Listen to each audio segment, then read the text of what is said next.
아멘. 네, 오늘 하나님께서 우리에게 주신 말씀은 다니엘 5장의 말씀입니다. 먼저 다니엘 5장 1절에서 9절까지의 말씀을 저와 여러분이 한 절씩 교독하시고 또 말씀을 계속 한번 살펴보도록 하겠습니다. 먼저 5장 1절의 말씀을 제가 먼저 봉독하겠습니다. 교독하겠습니다.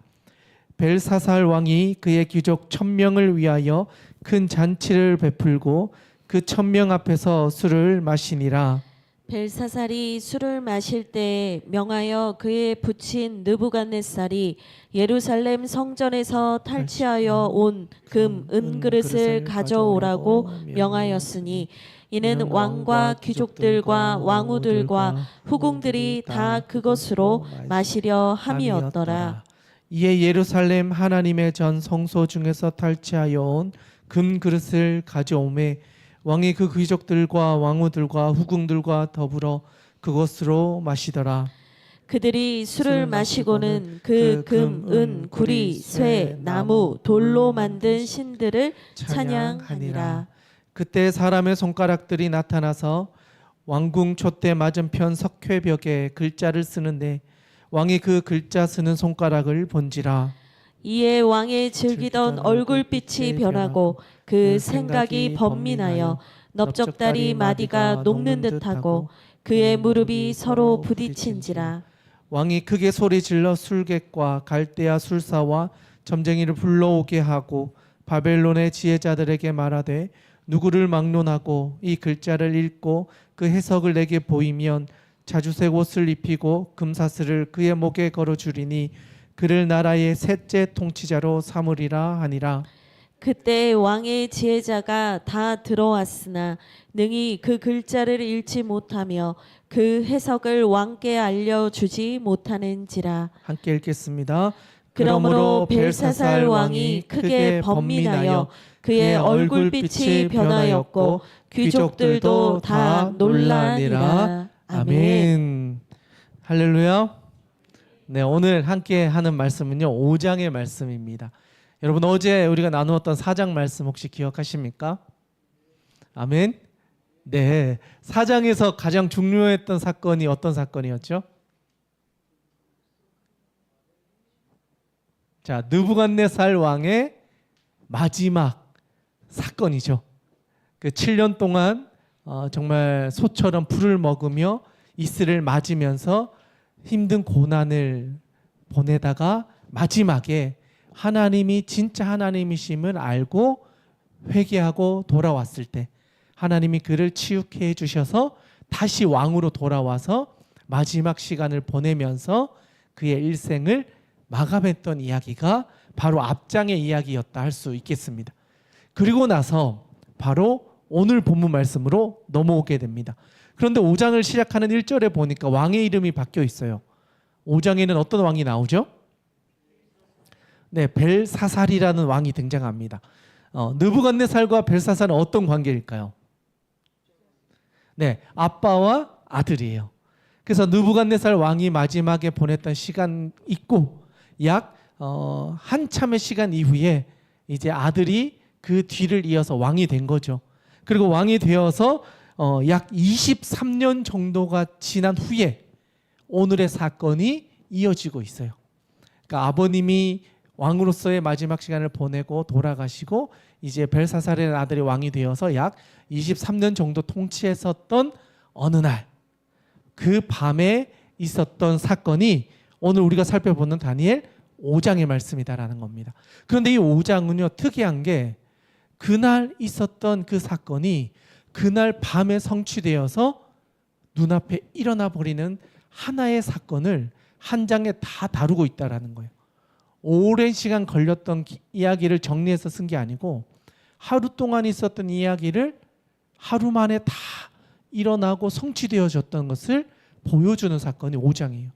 그래서 5장의 이야기는요 그 진행 속도가 좀 빠르게 진행된다라고 하고 보셔야 이 내용을 이해하는 데 조금 더 쉬울 수 있을 것 같습니다. 그래서 우리가 읽어보았던 5장 1절에서 9절 말씀을 보니까 지금 벨사살 왕이 어떤 일을 하고 있는 거죠? 약 귀족 1000명을 위해서 큰 잔치를 배설했대요. 그러니까 1000명이면 엄청나겠죠. 귀족들 1000명이라고 하니까 귀족들만 있지 않았겠죠. 뭐 데리고 왔던 종들도 있었을 테고 음식을 나르는 사람들도 있었을 거 하면 진짜 수천 명이 모여 있는 이런 큰 행사를 진행했다라고 이야기를 하는 거죠. 그런데 보니까 술을 마시다가 어떻게 해요?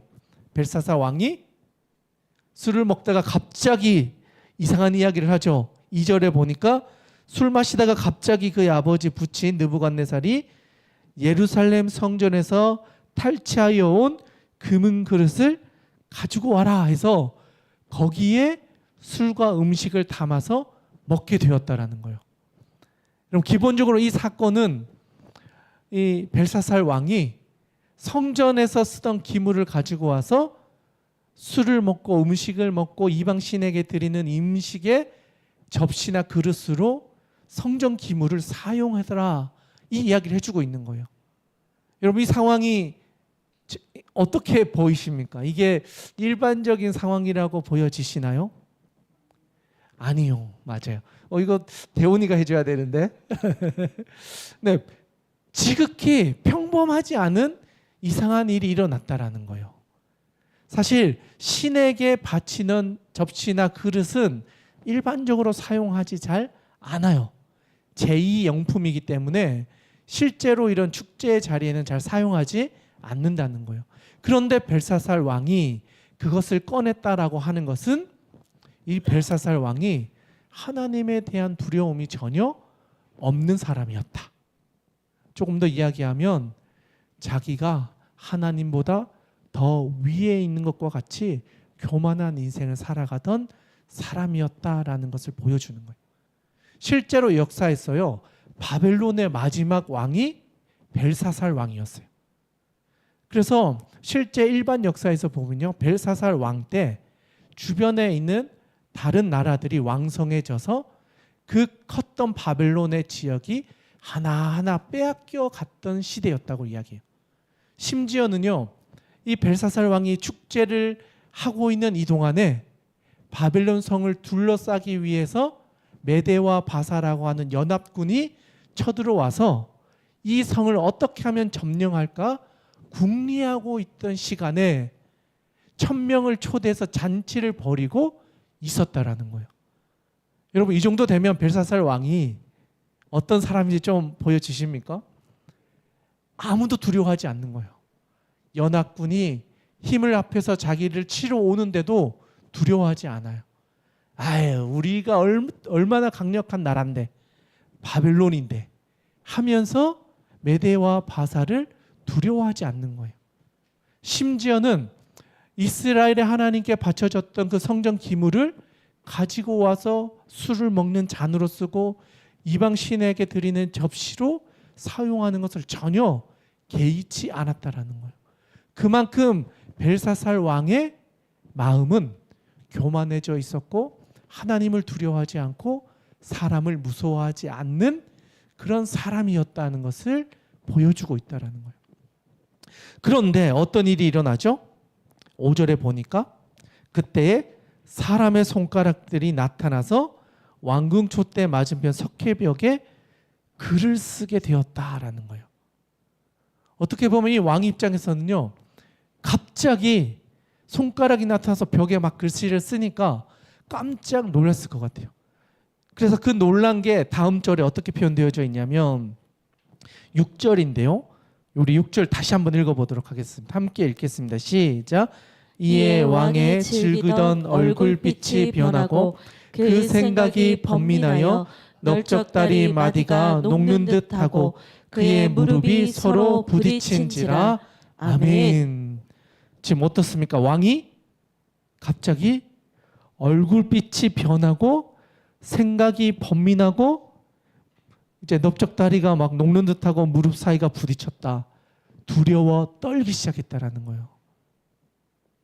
조금 전만 해도 전혀 두려운 것이 없었던 그 사람인데 처음 경험하는 이 사건 앞에서 두려움이라는 걸 처음 경험하고 있는 것을 보여주고 있어요. 그러면서 얼마나 두려웠는지 도대체 이 말이 무슨 일인지, 무슨 말인지를 해석해 주는 사람이 있다면 이 나라의 세 번째 통치자로 내가 세우겠다라고 하는 이야기까지 할 정도로 지금 벽에 쓰여져 있는 이 글씨가 무엇을 의미하는지를 알고 싶어 했다라는 것을 말해줍니다. 사실 여기까지만 보면요, 이 벨사살 왕 입장에서는 축제를 즐기다가 갑자기 이게 무슨 일인가, 생뚱맞은 사건이 일어났다는 것을 보여줘요. 그런데 지금부터가 중요해요. 전혀 하나님을 생각하지 못했던, 하나님을 두려워하지 않던 그 사람에게 생각지 못한 현상을 목격하자 어떻게 해야 될지 몰라 하는 것이 그 왕의 현실이었어요. 그런데 이때 어떤 사람이 등장해서 이것에 대한 조언자를 추천해줘요. 어떤 사람이 등장하는가? 우리 10절에서 12절 말씀인데요. 같이 한번 읽어보도록 하겠습니다. 10절에서 12절 같이 한번 읽겠습니다. 시작. 왕비가 왕과 그 귀족들의 말로 말미암아 잔치하는 궁에 들어왔더니 이에 말하여 이르되 왕이여 만수무강하옵소서. 왕의 생각을 번민하게 하지 말며 얼굴빛을 변할 것도 아니니이다. 왕의 나라에 거룩한 신들의 영이 있는 사람이 있으니 곧 왕의 부친 때에 있던 자들로서 명철과 총명과 지혜가 신들의 지혜와 같은 자니이다. 왕의 부친 느부갓네살 왕이 그를 세워 박수와 술객과 갈대아 술사와 점쟁이들의 어른을 삼으셨으니 왕이 벨드사살이라 이름하는 이 다니엘은 마음이 민첩하고 지혜 총명이 있어 능히 꿈을 해석하며 은밀한 말을 밝히며 의문을 풀 수 있었나이다. 이제 다니엘을 부르소서. 그리하시면 그가 그 해석을 알려드리리라 하니라. 아멘. 벨사살 왕은요, 이 문제를 어떻게 해결해 나아갈 수 있을지 전혀 감을 잡지 못했어요. 그런데 이때 한 사람이 등장했어요. 누가 등장했죠? 왕비라고 되어 있어요. 왕비. 그런데 원어를 찾아보면요, 여성 중에서 그 곳에 있었던 가장 어른, 이런 뜻을 가지고 있어요. 그래서 성경학자들은 이 사람이 누구냐, 벨사살 왕의 어머니로 추정하고 있어요. 그러니까 벨사살의 어머니니까 쉽게 말하면 느부갓네살 왕의 아내였겠죠. 그러니까 그 전에 느부갓네살 왕이 살아있을 때 다니엘이 어떻게 그 아버지에게 조언해 줬는지를 목격했던 사람이 그 자리에 있었다는 거예요. 그리고 지금 아들이 또 그런 난관에 부딪힌 걸 보게 되고 그것을 조언해 주었다는 거예요. 그래서 보니까요, 벨사살 왕은 다니엘을 거의 잊어버렸던 사람이에요. 그러니까 우리가 보면 다니엘이 늘 유명해서 모든 왕들이 알고 있었을 것 같은데 오히려 느부갓네살 왕이 죽은 이후에 오히려 다니엘은요, 묻혀 있었던 사람인 거예요. 권력의 핵심에 있었던 사람이 아니라 아버지 때 잘했던 사람으로서 자기의 자리를 지키면서 묵묵히 살아가고 약 23년 동안 왕과는 특별한 교제가 없었던 사람이었던 거예요.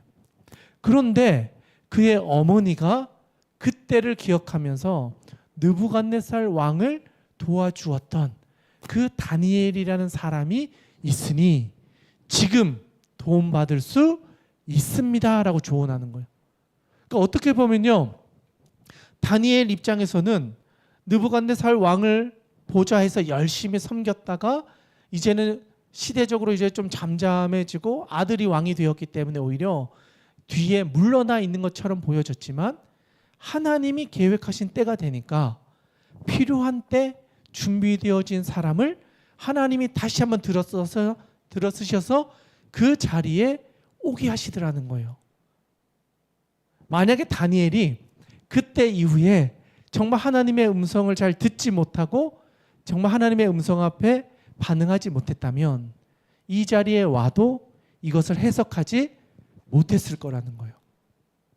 그런데 그 왕이 바뀌었음에도 불구하고 여전히 하나님 앞에서 깨어 있었고 하나님의 음성을 들을 수 있는 사람으로서의 자리를 잘 감당해 오다가 하나님이 이 자리로 옮기시니까 동일한 능력의 사람으로서 그때 그 일을 해결할 수 있는 사람으로서 이 역사의 자리에 등장했다라는 거예요. 그래서 보니까 이 어머니가 얼마나 칭찬을 하는지 내용을 보니까 11절에 이렇게 이야기해요. 다니엘에 대한 평가인 거예요. 왕의 나라에 거룩한 신들의 영이 있는 사람이 있으니 곧 왕의 부친 때에 있던 자로서 명철과 총명과 지혜가 신들의 지혜와 같은 자니입니다. 그러니까 왕후가 어머니가 이 사람에 대해서 칭찬을 하는데 그냥 입에 바른 칭찬이 아니라 이 사람이라면 우리 모두가 신뢰할 만한 사람입니다.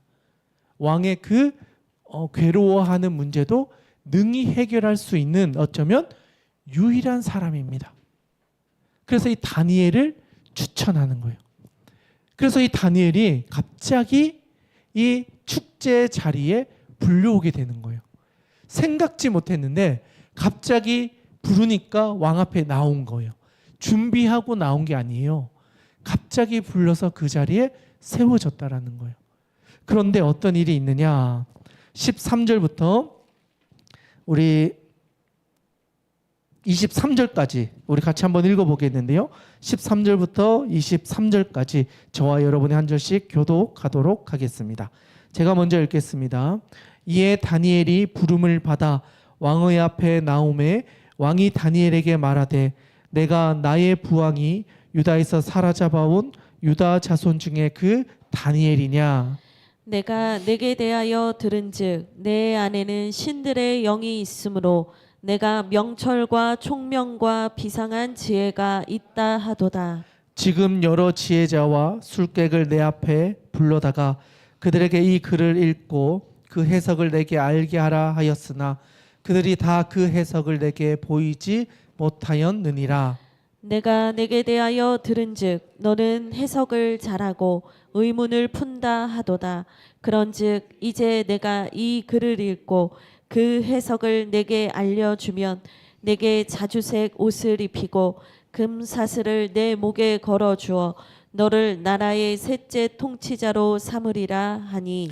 다니엘이 왕에게 대답하여 이르되 왕의 예물은 왕이 친히 가지시며 왕의 상급은 다른 사람에게 주옵소서.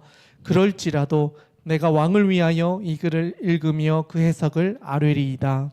왕이여 지극히 높으신 하나님이 왕에 붙인 느부갓네살에게 나라와 큰 권세와 영광과 위엄을 주셨고 그에게 큰 권세를 주셨으므로 백성들과 나라들과 언어가 다른 모든 사람들이 그의 앞에서 떨며 두려워하였으며 그는 임의로 죽이며 임의로 살리며 임의로 높이며 임의로 낮추었더니 그가 마음이 높아지며 뜻이 완악하여 교만을 행함으로 그의 왕위가 패한 바 되며 그의 영광을 빼앗기고 사람 중에서 쫓겨나서 그의 마음이 들짐승의 마음과 같았고 또 들나귀와 함께 살며 또 소처럼 풀을 먹으며 그의 몸이 하늘 이슬에 젖었으며 지극히 높으신 하나님이 사람 나라를 다스리시며 자기의 뜻대로 누구든지 그 자리에 세우시는 줄을 알기에 이르렀나이다.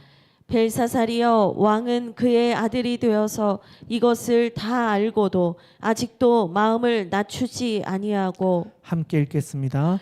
도리어 자신을 하늘의 주제보다 높이며 그의 성전 그릇을 왕 앞으로 가져다가 왕과 귀족들과 왕후들과 후궁들이 다 그것으로 술을 마시고 왕이 또 보지도 듣지도 알지도 못하는 금, 은, 구리, 새와 나무, 돌로 만든 신상들을 찬양하고 도리어 왕의 호흡을 주장하시고 왕의 모든 길을 작정하시는 하나님께는 영광을 돌리지 아니한지라. 아멘. 어떻습니까? 13절 이하의 말씀을 보니까 갑자기 부름을 받아서 다니엘이 왕 앞에 왔습니다. 그런데 다니엘이 어떤 이야기를 하죠? 왕이 듣기 좋은 소리를 하고 있나요? 아니면 왕이 듣기 싫은 소리를 하고 있나요? 싫은 소리를 하고 있어요. 사실 아버지 때는 그래도 느부갓네살이 직접 다니엘을 데리고 와서 키워서 나름대로 훈련을 시켰던 어떤 관계들이 있었으니까 그래도 바른 말을 할 수 있는데 왕이 바뀌었잖아요.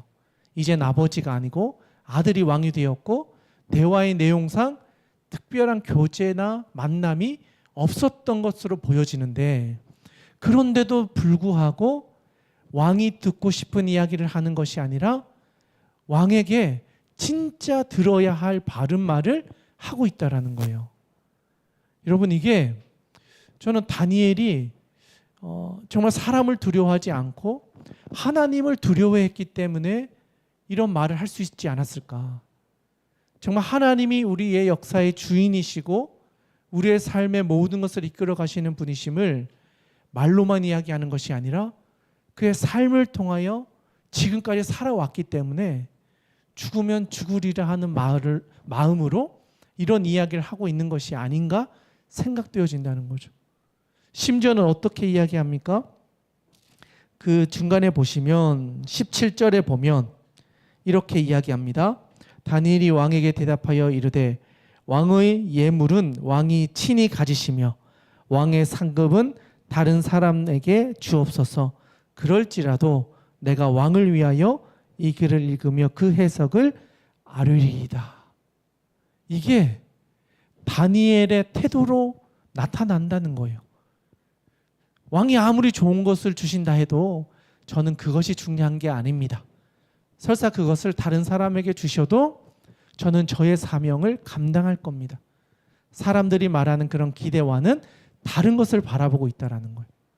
그리고 바라는 것은 뭐냐면 진짜 왕이 알아야 될 이 이야기는 제가 주지 않으셔도 당연히 왕에게 아를 겁니다. 그리고 왕이 이 이야기를 꼭 듣고 그렇게 살아가시기를 바랍니다라고 이야기를 하고 있는 거예요. 다니엘은요, 왕 앞에서 어쩌면 자기보다 나이가 훨씬 어린 사람일 수도 있었을 거예요. 그런데 그 사람에게 왕으로서의 존경과 그 왕으로서의 모습을 인정하고 겸손하게 그 앞에 엎드려 어떻게 보면 그 신하로서의 태도를 깍듯하게 보여주고 있다는 거예요. 그렇기 때문에 그 뒤에 나오는 이야기가 어떻게 됩니까? 아버지 때 이야기를 하는 거예요. 당신의 아버지였던 느부갓네살이 하나님을 높이지 않고 자기가 높아졌을 때 아버지가 당했던 그 7년의 그 고통의 시간을 알고 있지 않으십니까? 당신도 아버지의 그 길을 다 보지 않았습니까? 알고 있지 않습니까? 그런데 어떻게 그 여호와 하나님을 모르는 것처럼 이렇게 성전 기물을 가지고 와서 하나님을 모욕하고 있습니까? 지금 이렇게 일어난 배경에는 여호와 하나님을 두려워하지 않고 교만해진 그 왕의 마음을 하나님께서 지금 치시는 것입니다 라고 하면서 오늘의 이야기를 끌고 가고 있다는 거예요. 그래서 22절 23절 이 이야기는 다니엘이 이 현상을 명확하게 분석하고 있는 거예요. 영적인 상황을 분석하고 있어요. 단순히 왕이 듣기 좋은 소리 또는 그냥 하고 싶은 이야기를 하는 것이 아니라 이런 일들이 일어나게 된 영적인 배경이 무엇인지를 설명해 주는 거예요. 우리 22, 23절은요 중요하니까 우리 빨간색 펜 있는 분들은 꺼내서 줄을 쳐 주시면 좋을 것 같아요. 줄을 치시고 우리 목소리 내어서 같이 한번 읽어보도록 하겠습니다. 22, 23절입니다. 함께 읽겠습니다. 시작. 벨사살이여 왕은 그의 아들이 되어서 이것을 다 알고도 아직도 마음을 낮추지 아니하고 도리어 자신을 하늘의 주제보다 높이며 그의 성전 그릇을 왕 앞으로 가져다가 왕과 귀족들과 왕후들과 후궁들이 다 그것으로 술을 마시고 왕이 또 보지도 듣지도 알지도 못하는 금, 은, 구리, 새와 나무, 돌로 만든 신상들을 찬양하고 도리어 왕의 호흡을 주장하시고 왕의 모든 길을 작정하시는 하나님께는 영광을 돌리지 아니한지라. 아멘. 분명하게 다니엘이 지금의 영적인 상황을 분별해주고 있는 거예요. 그만큼 벨사살 왕이나 그 자리에 모여 있었던 사람은 영적으로 둔감해져 있었다라는 것을 말해줍니다. 그 말은 또 한편으로는 다니엘은 그럼에도 불구하고 지금까지 계속해서 여호와 하나님을 경외하며 하나님의 말씀을 따라 여기까지 왔었다라는 것을 말해줍니다. 아버지가 돌아가시고 다음 왕이 되었지만 약 30년의 시간, 23년의 시간이 지났지만 그럼에도 불구하고 다니엘은요, 자기가 세웠던 그 뜻을 흔들리지 않고 지켜가고 있었다라는 거예요. 내 뜻을 하나님께로 두기로 했습니다 했던 그 10대의 결단을 지금까지 지키면서 살아가고 있었다. 이제는 왕이 바뀌어서 사라져서 누구도 주목하지 않는 것 같은 저 뒤에 있는 쓰러져 가는 또는 사라져 버린 것 같은 자리에서도 묵묵히 여호와 하나님을 경외하며 살아갈 때 하나님은 하나님의 일을 나타내는 그 자리에 그 사람을 세우셔서 하나님의 계획에 그 사람을 사용하신다는 겁니다. 바라기는 오늘 이 자리에 있는 여러분들의 인생이 누구에게도 인정받지 못하고 이제는 사라져 버린 것 같고 이제는 역사의 뒤편에 있는 것 같은 인생의 상황에 놓여 있다 할지라도 그럼에도 불구하고 우리가 정했던 그 첫사랑과 하나님과의 약속을 지키며 살아간다면 하나님은 하나님의 때에 하나님의 방법으로 하나님의 사람을 다시 하나님의 역사의 전면에 세워주실 것입니다. 바라기는 오늘 이 자리에 있는 여러분들이 하나님 아버지 앞에 그렇게 쓰임받는 귀한 믿음의 사람들이 다 될 수 있기를 주님의 이름으로 축원합니다. 다니엘은 그 시간을 하나님과 함께 말씀을 붙잡고 기도하며 정말 하나님의 기뻐하시는 삶을 살아서 오늘 이 자리에 서게 되었습니다. 그랬기 때문에 왕을 두려워한 것이 아니라 하나님이 주신 그 마음을 정직하게 그 왕 앞에서 담대하게 선포하였습니다. 그리고 나서 그 뒤에 있는 구절인데요. 우리 25절부터 28절 말씀입니다. 같이 한번 읽어보겠습니다. 25절부터 24절부터 28절까지 같이 읽겠습니다. 시작. 이러므로 그의 앞에서 이 손가락이 나와서 이 길을 기록하였나이다. 기록된 글자는 이것이니 곧 메네 메네 데겔 우바르신이라. 그 글을 해석하건대 메네는 하나님이 이미 왕의 나라의 시대를 세워서 그것을 끝나게 하셨다 함이요, 데겔은 왕을 저울에 달아보니 부족함이 보였다 함이요, 베레스는 왕의 나라가 나뉘어서 메대와 바사 사람에게 준바되었다 함이니이다 하니. 아멘. 자, 24절에 시작할 때 어떤 접속사가 시작하죠? 이러므로 결론인 거예요. 왕이 아버지께서 그렇게 7년 동안 고생하며 여호와 하나님을 잊어버렸다가 그 하나님을 만나고 회복되어져서 하나님이 그를 높여주심으로 인해서 다시 왕으로 회복되어졌던 것을 알면서도 여호와 하나님을 무시했던 이 행동으로 말미암아 당신에게 이런 환상을 보게 하셨습니다. 그런데 그 글자가 이제 무엇인지를 설명해 드리겠습니다 하는 거예요. 그래서 보니까 25절에 메네 메네 데겔 우바르신이라는 단어를 쓰셨습니다 이렇게 이야기하는 거예요. 그런데 참 신기한 게 이 단어가요 아람어로 된 글자였어요. 바벨론 사람들에게는 아람어는 사실 읽을 수 없는 언어였어요. 그런데 히브리인들에게는요 자기들이 쓰는 언어였던 거예요. 쉽게 말하면 미국에서 한글로 글자를 써주시는 거예요. 병화야 뭐 이렇게 해라 이런 글자를 써준 거예요. 그러니까 미국 사람들이 보기에는 한글이니까 읽을 수가 없는 거예요. 그리고 이걸 해석해낼 수 있는 영적인 그런 감각도 없었던 거예요. 그러니까 그냥 뭔가 문자라는 건 알겠는데 도저히 해석할 사람도 없고 읽었다 할지라도 이게 무엇을 의미하는지는 전혀 알 수가 없었다는 거예요. 그런데 다니엘은 보니까 이거는 우리의 언어였던 거예요.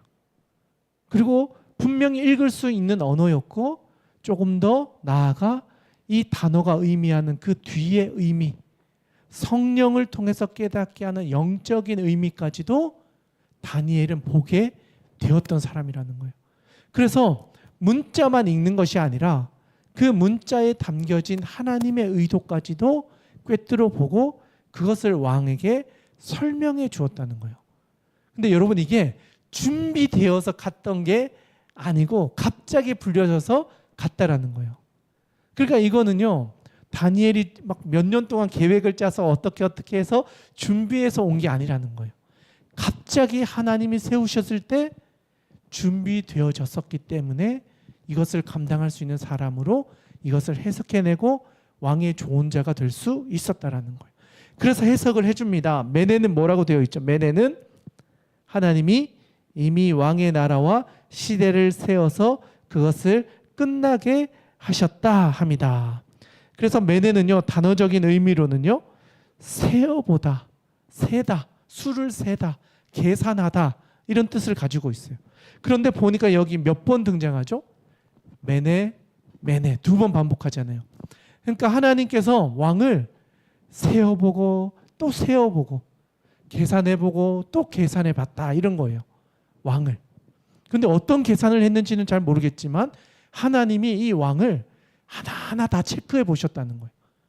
얼마나 체크를 많이 하셨는지 두 번이나, 한 번이 아니고 하나님이 두 번이나 세어 보셨다라는 거예요. 그만큼 철저하게 이 왕에 대해서 하나님이 지켜보셨다라는 거예요. 그 마음을. 그리고 나서 그 다음 단어가 뭐죠? 데겔이라는 단어죠. 데겔은 무슨 뜻이죠? 데겔은 왕을 저울에 달아보니 부족함이 보였다. 그런 뜻이래요.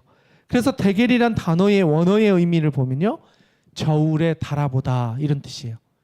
계산해보고 저울에 이 사람을 올려서 재어보셨다는 거예요. 자, 그리고 나서 그 다음에 뭐라고 하죠? 메네메네 데겔 우바르신이라고 되어 있잖아요.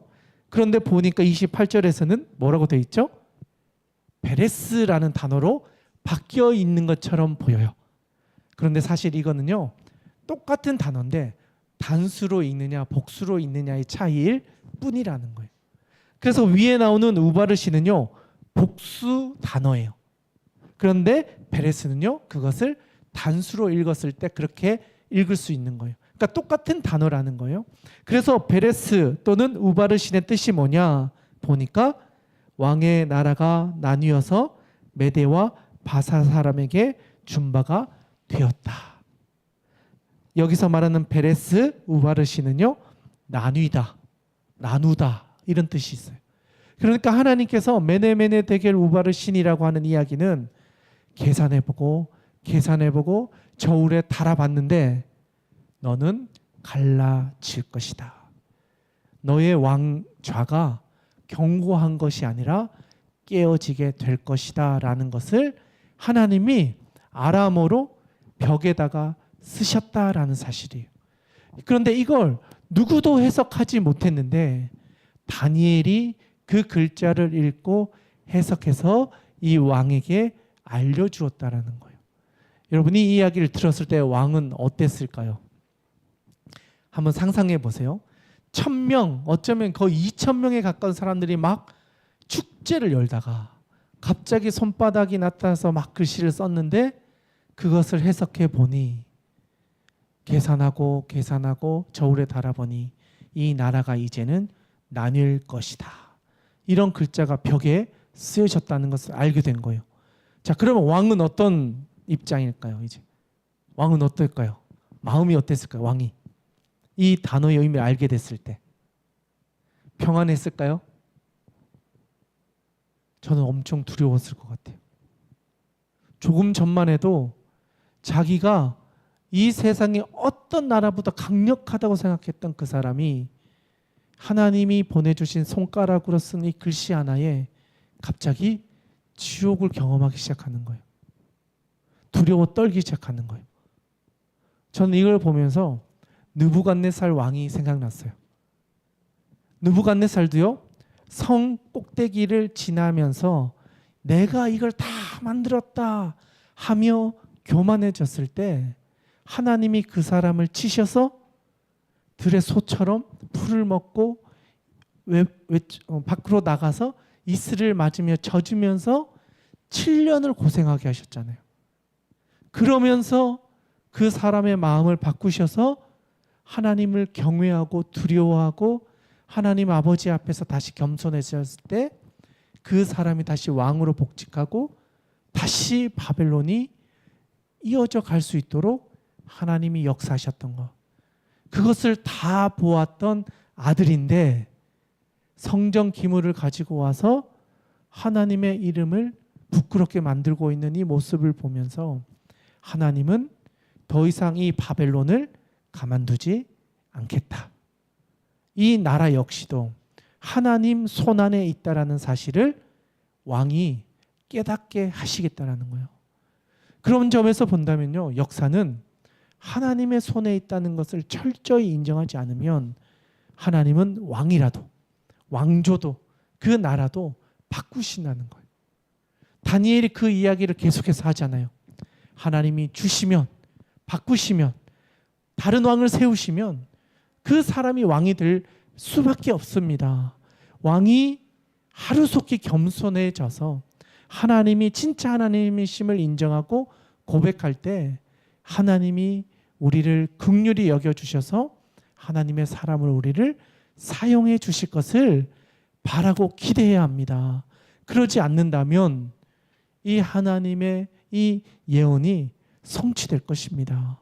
그 이야기를 다니엘이 벨사살 왕에게 두려워 떠는 마음으로 직언을 했다라는 겁니다. 그리고 나서 어떤 일이 일어납니까? 29절에서 31절, 오늘의 마지막 이야기인데요. 우리 같이 한번 읽겠습니다. 시작. 이에 벨사살이 명하여 그들이 다니엘에게 자주색 옷을 입히게 하며 금사슬을 그의 목에 걸어주고 그를 위하여 조서를 내려 나라의 셋째 통치자로 삼으니라. 그날 밤에 갈대아 왕 벨사살이 죽임을 당하였고 메대 사람 다리오가 나라를 얻었는데 그때 다리오는 62세였더라. 아멘. 29절에 보니까 벨사살이 자기가 약속했던 것처럼 다니엘을 세 번째 통치자로 세우고 그에게 높은 자리를 선물로 줍니다. 그런데 30절에 보니까 어떤 일이 일어납니까? 그날 밤에 갈대아 왕 벨사살이 죽임을 당하였다라고 이야기합니다. 역사 속에서는요, 이 날이 BC 539년 10월 12일이다라고 이야기해요. 일반 역사에서는. 그리고 이 날이 바벨론이 멸망하는 날이었다라고 이야기해요. 그래서 성경 안에 있는 이 역사가요, 실제 역사 안에서도 마지막 바벨론 왕이 어떻게 죽었는지 알 수 있는 역사가 다니엘서에 기록되어져 있다라고 이야기해요. 그 강력해 보이던 나라, 애굽도 물리치고 그 주변에 있던 모든 나라를 집어삼켰던 나라, 전쟁을 해서 거의 진 적이 없었던 것 같았던 그 나라가 어느 순간 두 개의 나라로 갈라지고 역사 속에서 사라져 버리게 되었다. 그리고 나서 세워진 왕이 메대 사람 다리오다. 그런데 몇 살에? 62세의 나이에 왕이 되었다. 62세 왕이 되었다는 건요, 강력한 힘이 있고 건강한 사람으로서 왕이 된 게 아니라 오히려 나이가 많아서 이제는 지혜로운 사람이 왕이 되어서 그 땅을 통치하는 시대로 바뀌어 버렸다.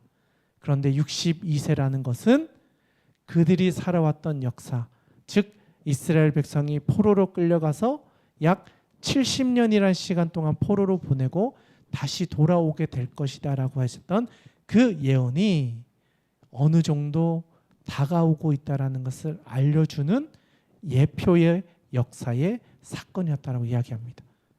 그러니까 어떻게 보면 다니엘은요, 자기가 보내진 그 자리에서 묵묵히 주님을 따라서 일평생을 살아갑니다.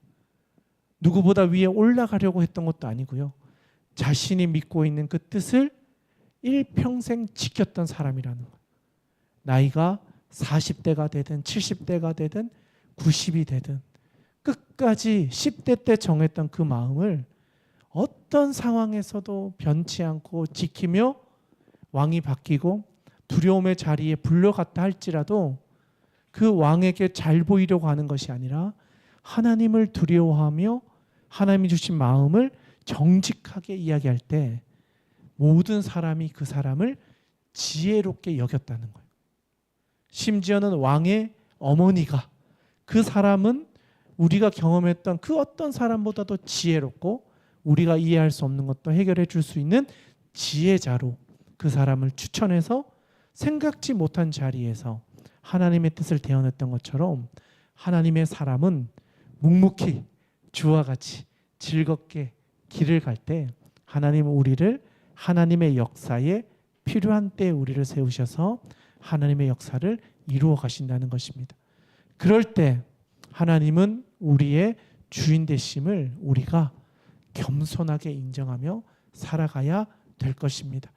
우리가 혹시 많은 걸 가지고 있기 때문에 높은 자리에 올라갔기 때문에 때는 내가 뭔가를 많은 것을 성취했기 때문에가 아니라 그럼에도 불구하고 그런 것이 우리에게 없다 할지라도 하나님이 우리의 주인 되심을 인정하며 겸손하게 살아갈 때 하나님은 우리를 하나님의 나라의 귀한 믿음의 사람으로 사용해 주실 것입니다. 오늘 이 자리인 여러분들의 인생이 하나님 아버지 앞에 그렇게 들림받고 쓰임받는 인생 될 수 있기를 주님의 이름으로 축원합니다. 함께 기도하겠습니다.